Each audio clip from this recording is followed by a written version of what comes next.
Saya mengkaji ayat ini itu sering sekali, sering sampai sekarang. Mungkin ya sampai nanti, sampai asarenah, sampai asar. Ini rumah tenan ini.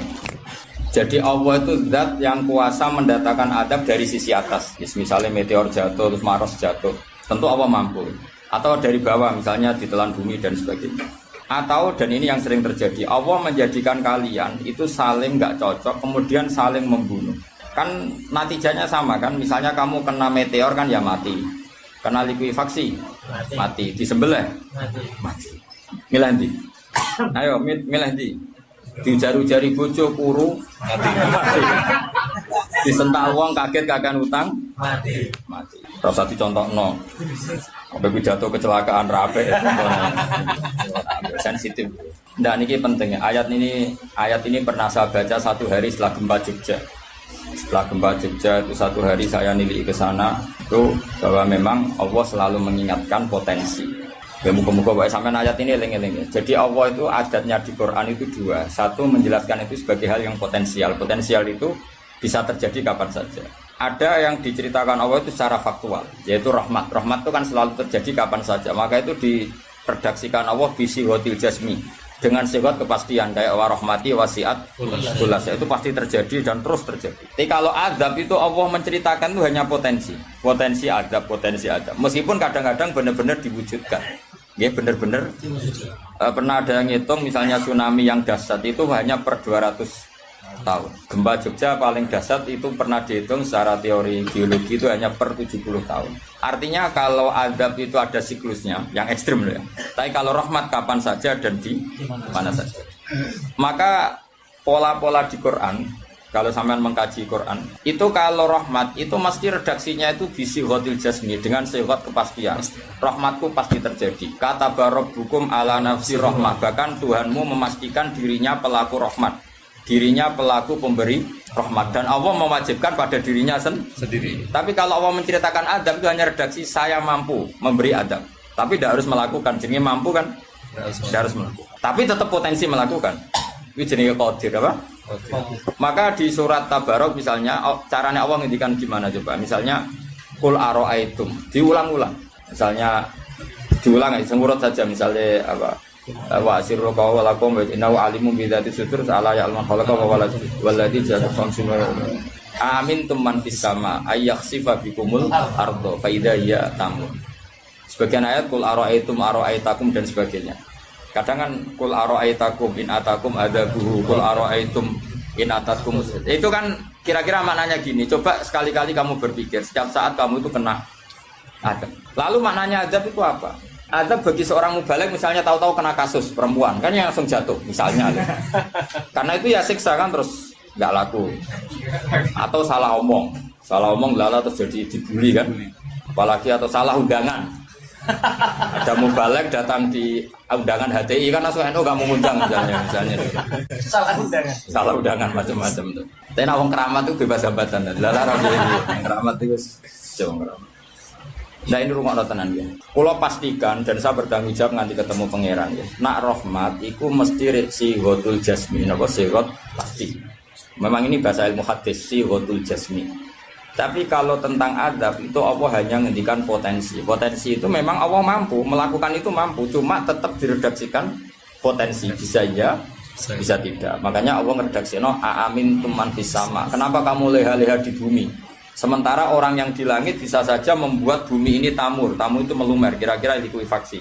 Setiap saat bumi yang kita injek ini bisa likuifaksi terus kita ditelan. Atau ya sebetulnya bumi baik-baik saja, tapi ada angin bandang. Fayursila alaikum qasifam minar rih fayurikakum bima kafartum. Kayak tsunami kan gitu, angin bekerja sama dengan gempa, terus sudah kamu di darat tapi fayurikakum bima kafartum. Makanya ahli gempa Jogja itu sama saya itu kagumnya bukan main. Karena tadi ketika tanya saya, Pak Bah, masalah gempa itu gimana? Saya jawab tadi. Sebenarnya Quran itu pernah gambarkan orang itu tenggelam di darat. Itu tadi, fayursila alaikum qasifam minarri fayuhrikokum bima kafartum. Tinggal Allah melibatkan angin. Angin kan mengirimkan gelombang, kamu di darat kayak kasus di Aceh tapi tetap apa? Tenggelam. Jadi justru tenggelam itu bayangan Quran yang berupa adab itu fayuhrikokum bima kafartum. Kamu tenggelam. Ya tentu kita ngomong potensinya saja. Kowe ora usah sok suci dengan kata bima kafartum, itu urusane pangeran. Yen udah ngajak kafir dhewe. Maka ini penting ada kesadaran ahli sunnah. Kalau Allah ngendikan ya kita diam saja karena Allah itu ala kulli syai'in qadir bi kulli syai'in alim. Kamu tidak usah kecangkeman orang Aceh diadab karena banyak maksiat, kowe malah goblok yang telulas. Padha-padha maksiat wong Aceh rak maksiat wong Bali. Bali le maksiat wong Hollywood, Hollywood le maksiat wong Cina malah komunis. Enggak usah ngomong gitu, pokoknya adab itu Allah kuasa mengadab siapa saja. Tapi kita berhenti di situ, enggak usah ngomong siksa karena dosa. Karena kalau kamu ngomong dosa diperbandingkan ada daerah yang lebih dosa atau itu tidak wilayah kamu. Terus misalnya ono kisah melarat, Qur'ane ra barokah. Yo ora usah nuduh ngono, iso wae justru melarat iku barokah, mergo ra kakean hisab go duwe wong. Justru pidato laris iso ora barokah, kakean go duwe wong. Rumah samu ora ono tanggung jawab. Kan kita tidak pernah tahu. Iya. Jelas ono walatus aluna yauma idzin anena. Semakin dapat banyak tanggung jawabnya semakin banyak. Ora iso terus keleh-leh wah kutil ilmuku barokah lari-lari mbahmu. Enggak mesti semua di dunia itu enggak mesti semua. Yang sedang rezekinya banyak bisa saja hisabnya banyak. Tapi bisa saja memang barokah. Ngono bodoh ya melarat wis. Tapi sing ra di rezeki iso wae azab, iso wae ngringakno hisab. Kita kan enggak pernah tahu. Nak wali mesti ngringakno hisab. Tapi nak wali pancen ya aki-aki azab. Umume wa may takila alahu makhraja wong ora tau untuk makhrajan niku wis perlu dicurigai no. Saya ulang lagi ya. Maka baca Quran di akhir zaman itu separuh tidak apa-apa. Ya sudah Allah itu mampu yuhrikokum. Tapi untuk orang lain tidak usah kamu tuduh bima kafartum. Karena yang kamu tuduh itu orang Islam. Tidak perlu kamu bilang tsunami aja karena orangnya dosa. Kowe itu sopo? Kok ngerti tulisan Allah Mahfud itu kalau karena ya sudah roy kita tenggelam itu saja yang kita ngerti iyanan. Tapi rasa ngerti sebab. Ibarat gini, ujung-ujung misalnya bojone itu minggat. Orang mengamati, kurang opo, padahal semua balik terkenal. Ya kurang ganteng misalnya, kan enggak pernah tahu. Kita mengkonfirmasi kan enggak pernah tahu. Yang kita tahu ya minggatnya saja. Setelah itu sudah kita enggak perlu. Misalnya Aceh ada tsunami, ya sudah tsunaminya saja. Kira usah nerusno. Bima kafartum itu wilayahnya Allah. Napa? Wilayahnya Allah. Makanya Rasulullah itu kalau ditanya ada adab itu Nabi nggak pernah nerus. Ya sudah ada adab, tapi kalau mansus ya mansus misalnya kaum Lut itu mansus karena adab. Tapi kalau orang Islam kan nggak mesti adab. Bisa saja hukuman yang menjadikan malah mlebu swarga. Kalau sama nggak percaya gini, dan saya menjamin pasti saya benar dalam hal ini karena saya berdasar hadis sahih. Sama-sama adab misalnya orang tenggelam. Banyak kan orang mukmin disifati Nabi itu mati syahid. Kalau tak lawan sing darane wong Aceh iku mesti adab.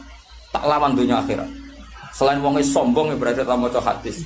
Lho coba Nabi beberapa kali ngendikan umatku sing syahid itu sekian-sekian termasuk sing mata ghori kon sing mati tenggelam coba. Artinya ada bentuk ghori yang justru syahid. Kecangkeman dora tahu ngaji kecangkeman. Oh tak lawan dunia akhirat. Karena sok sucinya. Sudah kita baca ayatnya berarti fayuh rikokum saja soal bima kafartum itu otoritasnya wilayahnya Allah Subhanahu wa taala. Do sok suci do cangkeman. Oh tak lawan tenan. Nek wong iku mlebu swarga aku usul pangeran. Ampun Gusti. Niku nate ngenyek tiyang wong sak provinsi. Sok sucinya. Lo coba ya. Banyak orang mati divonis misalnya kamu, wah iku krono adab. Ternyata Nabi ngendikan maktun wong lara weteng syahid. Gharik syahid, mahdum syahid. Orang yang mati kerubahan, kan kita tidak pernah tahu. Ya sudah bodoh-bodoh tidak pernah tahu, pakai yang husnul khotimah saja, pakai yang husnudzon saja. Ono hafid kok mati umay rubo. Milih sing husnudzon ae berarti syahid. Kategorinya mahdum. Jangan terus ono wah kena adab. Kesuwen oleh ngedol Quran lu ngawur. Oh, tak lawan sing ngomong-ngomong lawan. Siap lawan. Siap. Debalo ISIS. Kita asli nih, maksudnya hobinya itu kan. Hobinya itu kan. Jadi nak dijak ngomong damai itu dingin. Yo pancen yo lucu, nak wong brewoken terus gak garang.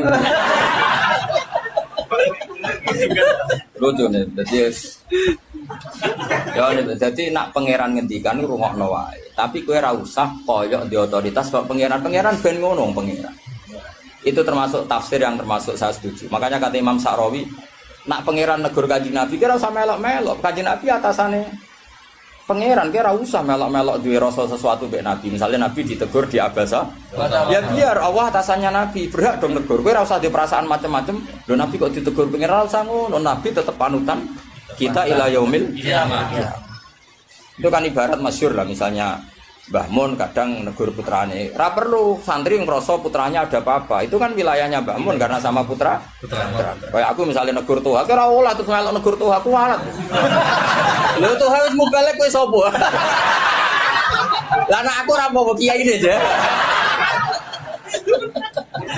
Paham ya jelas ya? Mak aku oleh sak uni-uniku.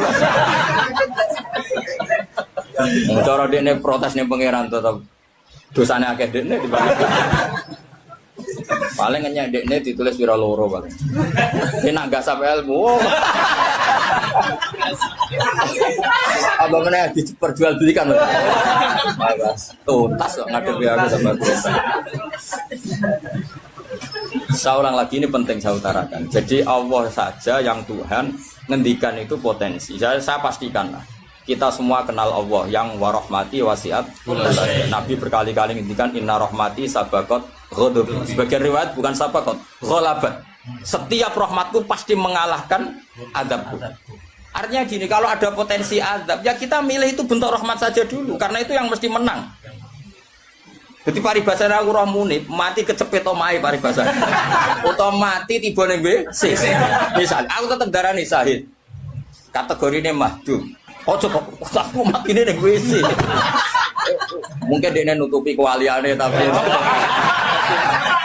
ebane mati ning apa? Ebane mati ning WC. Enggak apa-apa. Karena menduga rahmat itu lebih gampang karena Allah jelas ngendikan hadis qudsi inna rahmati ghalabat ghadabi. Berarti gamane pola semua itu lebih baik kamu tafsirkan sebagai rahmat. Nah, kecuali ada sorihul ayat yang mengatakan itu adab, tapi mana ada sekarang udah ada nabi. Misalnya kaum Lut kan Allah jelas-jelas ngendikan itu karena adab, ya sudah kita ikut mengatakan adab. Tapi kalau yang orang Aceh, orang mana-mana kan tidak ada ayatnya. Jelas ya? Iya. Mulane sing apik itu ngaji sing tenanan. Loh kalau kaum Lut kan binasillah misalnya hijarata kada wa kada terus Allah ngendikan karena adab. Ya sudah kita ikut tentang kaumnya Nabi Lut. Tapi sekarang nyuwun sewu misalnya ada orang punya penyakit homoseks, kemudian dia kena azab. Ya sudah itu sanksinya Allah. Bisa saja azab ini kalau dia mukmin kafaroh betul.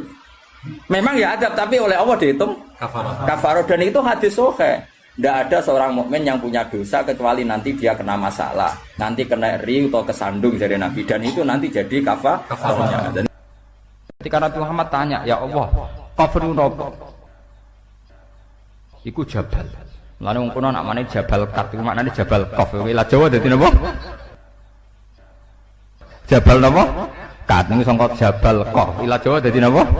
Jabal Kat. Dadi angger aduh, anakku minggat botok Jabal Kat, maksudnya waduh banget.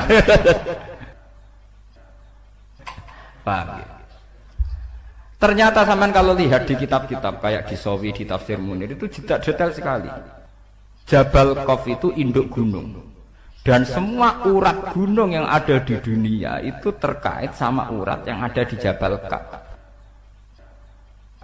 Jadi kalau Allah lewat malaikat kepengen goyang gunung, itu mau nginstruksi ning induke, ning Jabal napa? Qaf. Kemudian digoyang, kemudian goyang semua. Dulu orang itu janggal, tapi sekarang orang tidak janggal. Menurut pakar geologi, pakar-pakar vulkanologi, semua gempa di seluruh dunia itu hanya butuh narik satu pemicu. Jadi ternyata itu mirip cerita yang di kitab-kitab. Allah itu gak perlu nginstruksikno gunung terkait, cuma nginstruksikno duit tok. Dadi otote tak diobahno. Niku gunung sak donya. Napa? Obah, karena sistem gempa atau gunung itu sistem terpadu. Kesodok sitok. Nggih kesodok napa? Semua.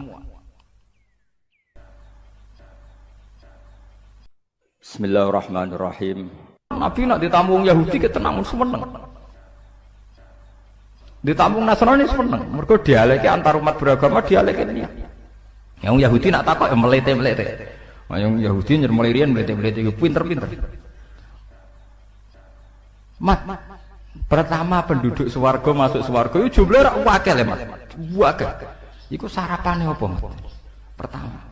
Nabi jak bakas kawitane wong swarga sarapane apa? Apa pecel apa rawon pokoke takokane wae. Nabi akhirnya dikandani Jibril ziyadatu kabidin nun. Yaiku gorengan iwak nun. Akhirnya Nabi dan orang Yahudi ini selalu ngomong khas nubuwah. Khas napa? Nubuwah. Di mana di luar alam yang materialistik ini, yang kasat mata, ada alam di luar kita, kayak iwak nun. Iwak napa? Nun. Iwak nun nak teng kitab-kitab. Ketika Allah Ta'ala menciptakan gelembung dukhon, iku Allah bingung, dakok endi, didakok endi. Akhirnya bumi ku gentayangan, didakok endi. Wal ardu, bumi ini didakok ning gone mak. Barang didakok ning gone mak tetap golang-goling, dipandai gunung. Lah terus banyu sendiri posisinya ning ndi? Akhirnya ning urutan kitab-kitab khas samawi nubuwah disebutno. Wal ardu ala batnil khut, ala batnis sur. Itu terang. Jadi ning gone bumi iki ana sur. Sur sayange mbok maknani sapi salam dhewe, mari bingung kowe kan mergo maknani napa? Sapi. Jadi bumi iku ning tanduke sapi, sapi ning banyu, banyu ning gone iwak nun ning gone hawa. Hawa khas-khas nubuwah itu yang tahu hanya orang Yahudi. Termasuk sing diterusno khas nubuwah Kanjeng Nabi Muhammad sallallahu alaihi wasallam disebut nun wal qalami wa ma yasturun. Kita hanya tahu maknane nun iku iwak nun. Iwak nun iku iwak sing gegere dienggo panggonan bumi. Tapi alam materialistik tentu kita bicara kayak yang sekarang, teori Big Bang, planet bumi di sini, planet bumi di sini. Kita tidak pernah menjangkau ilmun sing kaya ala zuhril hud. Nggih, ala zuhril apa? Hud. Sami seperti qaf wal Qur'anil Majid. Ketika Nabi Muhammad tanya, "Ya Allah, qaf niku napa?" Iku jabal. Mulane wong kuno nak mane jabal kat iku maknane jabal qaf. Ila Jawa dadi napa? Jabal napa? Kat niku sangka jabal qaf. Ila Jawa dadi napa? Jabal kat. Dadi angger aduh, "Anakku minggat botok jabal kat." Maksudnya waduh banget. Paham ya? Ternyata sampean kalau lihat di kitab-kitab kayak di Sawi, di Tafsir Munir itu detail sekali. Jabal Qaf itu induk gunung. Dan semua urat gunung yang ada di dunia itu terkait sama urat yang ada di Jabal Qaf. Jadi kalau Allah lewat malaikat kepengen goyang gunung, itu mau nginstruksi ning induke, ning Jabal napa? Qaf. Kemudian digoyang, kemudian goyang semua. Dulu orang itu janggal, tapi sekarang orang tidak janggal. Menurut pakar geologi, pakar-pakar vulkanologi, semua gempa di seluruh dunia itu hanya butuh narik satu pemicu. Kalau patahan di Australia gerak ya gerak semua, karena kayak bola sodok sekali disodok sidik. Jadi makanya ini gempa akan terus sampai benar-benar bumi kembali ke semula. Disodok mulai riyen teng Taiwan, kemudian Aceh tsunami, diteruskan ke NTT, terus ke Papua, kemarin ke Pangandaran, terus sekarang di mana itu yang Mentawai. Ya begitu terus. Jadi ternyata itu mirip cerita yang di kitab-kitab. Allah itu gak perlu nginstruksikno gunung terkait, cuma nginstruksikno duit tok. Dadi otote gak diobahno. Niku gunung sak donya. Napa? Obah, karena sistem gempa atau gunung itu sistem terpadu. Kesodok sitok. Kesodok napa? Semua. Nah ini termasuk ilmu-ilmu sing khas nubuwah. Padahal tentu dulu para nabi tidak punya teknologi, tidak punya sains, punyanya wahyu. Punyanya apa? Wahyu. Ini perlu kula aturaken. Itu termasuk kontribusi orang Yahudi terhadap Islam. Mulane teng jalalan-jalalan nang riwayat alunaka angzil Quran rujuke ora ning sahabat, ayil Yahud. Jadi Quran turunin Nabi Muhammad tapi sing takok aneh-aneh wong napa? Yahudi. Jelok teng kitab-kitab. Riwayat alunaka rujuke sahabat napa Yahudi? Ndomir jamaen. Ayil napa? Yahud mungkin sama nak mulai delok. Mesti Yahudi. Enggak sing aneh-aneh. Wa yasaluna ka angkil kornen, wa yasaluna ka anir roh. Niku mesti Yahudi nggih. Domire teng putih. Yahudi. Karena mereka yang punya pengetahuan khas samawi. Napa khas napa? Samawi. Termasuk takok malih lan iki sing dadi fenomena sekarang. Mat, kalau Allah memutuskan seseorang dicintai itu gimana, Mat? Ya akhirnya cerita. Kalau Allah mencintai seseorang, Allah bilang sama Jibril, Jibril bilang sama malaikat langit bilang sama malaikat dunia. Kemudian fayudul qabul fil ardi. Kemudian dia menjadi translator. Tahu-tahu diterima. Pangeran wae ngersakno wong tertarik kabeh. Nek wae ora ngersakno ya wong godheng kabeh kados polling ngoten niku. Ini biar sampean tahu. Sehingga orang Yahudi tadi agamanya Yahweh, Tuhannya Yahweh. Orang Nasrani juga punya masalah nisbat tadi. Berarti tiga agama ini ya punya ila kalimatin apa? Sawa. Disebut kul ya ahlal kitabi ta'alu ila kalimatin sawaim bainana wa bainakum. Berarti natijahnya seperti sebetulnya kita dengan mereka ada kalimatin sawa nggih bainana wa bainakum. Paham ini ben sampean ora terlalu dadi ekstremis sing bodho, paham dadi ben ono seni ilmiah. Mergo wong kotok nemen-nemen ketok bodho nih, paham. Kowe gedeng Yahudi nemen-nemen Nasrani. Kanjeng Nabi Muhammad populer, sing populer wong Yahudi napa? Nasrani. Nggih mboten, sedurunge dadi nabi, bahkan sedurunge lahir. Sampai Islamnya lagi piye, Pak. Iku wis lewat modern, lewat macam-macam. Oh, mboten lewat Kanjeng. Pancen Allah ngersakno. Paham gitu. Dimulane termasuk Allah khasih dadi pangeran ini dari Allah. Aku pokoknya mau dibantah. Mergo aku ini alamu malah ta'lamun dari pangeran. Termasuk ciri khasih pangeran nek dikersa ora kena napa dibantah. Mane kula wingi cerita teng bojo kula. Ki aja arep-arep aku ideal, nganti mati ora ngare ideal. Dadi wong sing arep-arep kiai ideal wong bento utawa ngawur. Wong ora pangeran kok arep-arep napa? Ideal. Mane kula dadi kiai kon khusuk nemen-nemen auzubillah. Kula tak rewangi khusuk lae tetep wae wong perlakuan kiai wae eling nek ana tanggane mati, ana wong mati ora ngarah hormat tenanan. Dadi kiai sing khusuk demen kesel. Mesake kiai ini mulai bar subuh tahajud, salat apa kok sak keneke. Ketemu wong sopan. Wong eling kowe tetep pendak keluargane mati, wis ngono-ngono wae hormate ya ngono-ngono. Jajal ke bar salat subuh marung ngopi, bar iku rokokan wae kamu. Aku sing penting aja zina, aja dosa-dosa gedhe lah. Pokoke aja nglakoni dosa napa? Gedhe. Bar iku plepak-plepuk ning warung. Ya padha wae wonge ya. Ning ndi ngopi? Ya. Engko hormate padha-padha wae, paham ya? Mbok rek wonge khusuk duwe lho engko wong ya ngono. Padha hormate ya. Pendak keluargane mati eling sam. Ora ngalah mbok rek wonge khusuk terus kula derek jenengan yai dunya akhirat derek jenengan nggih derek tahajud nggih derek wiridan nggih derek kapian ra ngarah tetep ge tontonan paham dadi rugi napa rugi khusuk nemen-nemen rugi walhasil rugi mun ngandel kula Mane kaya kula bek nyai teng mriki terus wong ndak do sowan kula mboten kula ngerti kadar senenge wong niku lama mesti pira arep ditenani rugi mun ngandel kula bisa dikilani, paham ya? Mun ngandel kula. Ngeten. Kula cerita tentang bojo kula. Pangeran mbok kersane piye ra ono sing roh. Sing jelas iku nek pangeran niku ndarani halal ya halal terus wong pangeran sing duwe donya. Nabi Musa iku nabi papan atas, termasuk ulul as. Lha iku uripe mangane di rumah Firaun. Di rumah sinten? Firaun. Nabi Ibrahim nabi papan atas, termasuk Abul Anbiya. Duwe bapak kafir jenenge Azar. Lho ngono kok nurun ning Nabi Muhammad. Nabi Muhammad itu panitia kelahiran utamane Abu Lahab. Takokno tareh ndi wae panitiane Abu Bakar, tapi sinten? Abu Lahab. Lahire Kanjeng Nabi panitiane Abu Bakar napa Abu Lahab? Abu Lahab. Nganti tuku budak dimerdekakno demi ponakane jenenge sinten? Abu Lahab. Gede Joko sing rumah ora Abu Bakar, Abu Thalib. Sing cara tareh ya ijek ka. Sausé dadi nabi lagi di rumah Abu Bakar, paham? Mulane Kanjeng Nabi Muhammad Abu Lahab pun rokok teman-teman ya kecewa deh. Sampai ngajukan syafaat petisi napa? Syafaat. Empun Gusti, nak pancen wong kafir ora iso mlebu swarga minimal lak Senin Abu Lahab siksane didiskon.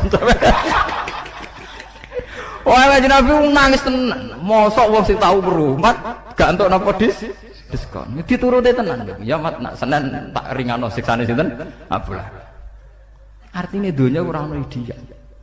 Dadi kiai ki ngoten. Kadang kiai kok mek santrine hubungane ngel-ngel lho, yo dhuwit yo apa. Kadang malah bapake buruh Cina. Lah wong Cina kafir ngrezekake di kiai ning ngrugekno. Ayo repot nek kene ku repot. Misalnya ana terop, kadang kiai ana acara istighosah terop, karene mati terop ning podium. Lah panitia kangelan, kadang nyileh wong sing ora salat. Lah pikiran ngoten niku. Mbok keluwi ora iso, kadang wong saleh kere tenan ra apa-apa napa. Jadi sebetulnya, andaikan tidak ada ilmu hakikat itu selesai, agama itu selesai. Karena Allah punya pola sosial yang begitu. Ya, Allah gak ada pola sosial gitu. Musa di rumah Fir'aun, Ibrahim di rumah Azar, Nabi Muhammad cilik di rumah sinten? Abu Lahab. Lahirnya di rumah Abu Lahab. Sampai dibiayai ditukokno amat. Disewakno Halimah As-Sa'diyah. Rodok gede di rumah sinten Abu. Niki perlu diketahui. Kenapa menurut Allah halal? Ya halal lah. Cara Allah wae kabeh. Cek Abu Lahab, cek Abu Thalib donya ya wae ku tak kekno kekasihku ya wis.